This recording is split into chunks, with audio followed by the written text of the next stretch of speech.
Acá estamos en una nueva entrevista para Red de Trabajadores. Estoy con Cecilia Moxia, prosecretaria de prensa de APA.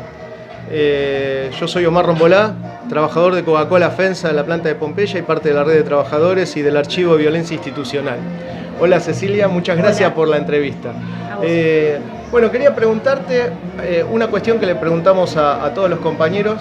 ¿Qué fue lo que te empujó, digamos, en tu juventud, tu adolescencia o en tu niñez, o qué cuestión leíste que te llevó a luchar en contra de la injusticia, a empezar hay que remontarse muchos años? Pero bueno, siempre tuve lecturas muy, por parte de mi padre, bastante épicas, mucha literatura rusa, así que bueno, de ahí en adelante, lecturas por ahí más de Lenin. Tuve un problemita de chiquita, así que desde ahí... Desde un tema más intelectual y después lo llevaste sí, a la lucha. Sí. Bueno, contanos un poco la lucha que están llevando adelante ahí en el sindicato, en APA. Bueno, el sindicato del cual yo soy una de las compañeras que está en prensa, representamos a todas y todos los trabajadores de tierra de los aeropuertos. Y estamos en este momento en un proceso de unidad con los demás gremios hermanos aeronáuticos, pilotos, técnicos, tripulantes, y eso es algo que en este momento nos está, creo, posicionando dentro del movimiento obrero como uno de los sectores que menos pérdida tuvo en estos 4 años en varios sentidos. Perdimos salarios como todos los demás, pero no perdimos puestos de trabajo masivos y tenemos paritarias negociadas, y cada vez que el gobierno intentó avanzar sobre los trabajadores le pusimos un freno. Es una unidad que no se había dado antes en el sector y que, si bien cada sindicato es autónomo y mantiene sus políticas, tenemos APA, por ejemplo, pertenece a la CTA de los trabajadores. Tenemos otros sindicatos que todavía no tienen centrales y otros como pilotos y técnicos que son directamente de la CGT. Y aún eso, la unidad fue posible, digamos. Eso nos marca realmente una diferencia con el resto de los sectores. Qué sé yo, hablemos de metalúrgicos, de mecánicos, en donde a pesar de haber un sindicato fuerte, hubo mucha pérdida de puestos de trabajo, ¿no? Sí, y en verdad el tema de la unidad es el problema, si se quiere, dentro de la clase trabajadora.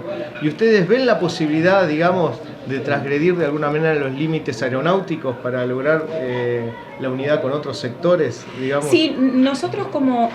¿O por ahí tienen experiencias hechas ya? Tenemos experiencias digamos, del hecho de formar parte de la CTA. Para nuestro sindicato es algo bastante activo. Nuestro sindicato, la sede central está en Capital, y ahí tenemos experiencias conjuntas con los docentes, no solamente de SUTEBA, sino también de UTE, CONADU, etc. Tenemos experiencias cercanas del tercer tipo, ¿no? Con los compañeros de SUBTE, que también forman parte de la CTA de la ciudad. De hecho, yo aprendí muchísimo de los compañeros del SUBTE en las experiencias que hicieron respecto de prensa y cultura. Porque, viste, uno no nace sabiendo cómo se hacen estas cosas, claro. Así que tuvimos experiencias muy, muy gratas de unidad en muchos sentidos, y después también con parte del Frente Telefónico. Solemos ser solidarios con la mayoría de los sectores, con los trabajadores de prensa.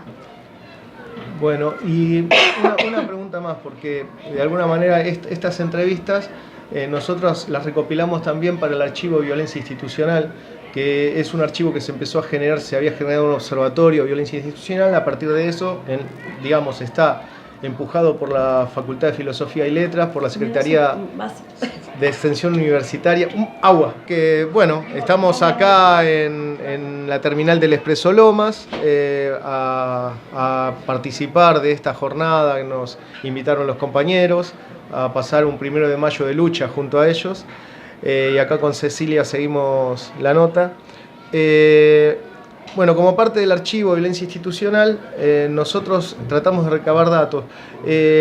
Nosotros notamos, digamos, que hay distintos tipos de violencias y distintos tipos de articulaciones de esa violencia que se generan desde el Estado.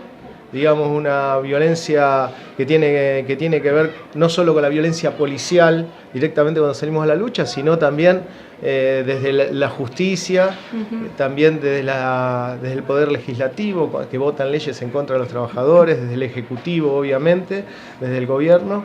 e incluso de los medios de comunicación que desinforman, también lo tomamos como violencia institucional, y algunos sindicatos también generan violencia contra sus trabajadores. Sabemos la acción de la burocracia sindical, digamos, en muchos lugares donde, por ejemplo, UTA ha desarrollado otros sindicatos violencia contra sus trabajadores. Digamos, a nivel de violencia institucional, digamos, la violencia institucional que recibieron ustedes como trabajadores y como sindicato de parte del Estado o de parte de la justicia o de los medios, ¿podés recordar algunos hechos? Sí, ni bien lanzamos este paro, a la adhesión al paro general del 30 de abril, recibimos conciliaciones obligatorias, que no son tales, digamos, porque en momentos de paro general es totalmente ilegítimo.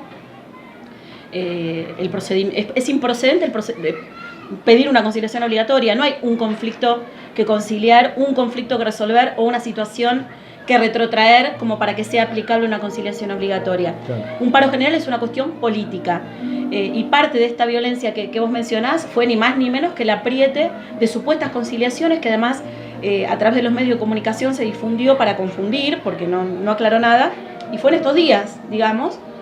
A nosotros desde APA nos conciliaron una de las empresas que representamos, que es Intercargo, con la cual nosotros no estamos manteniendo ningún conflicto. Eso es parte del apriete y de la violencia institucional que en estos días fue una práctica. Claro que no tuvo ningún sentido porque no había algo que acatar o que no acatar. Lo que hicimos todos los sindicatos es mantenernos en nuestra decisión de seguir adelante con la huelga que se había decretado, ¿no? Bueno, muy bien. Muchas gracias, Cecilia, y nos vemos en la lucha. Sí, dale. Gracias. Gracias. Gracias.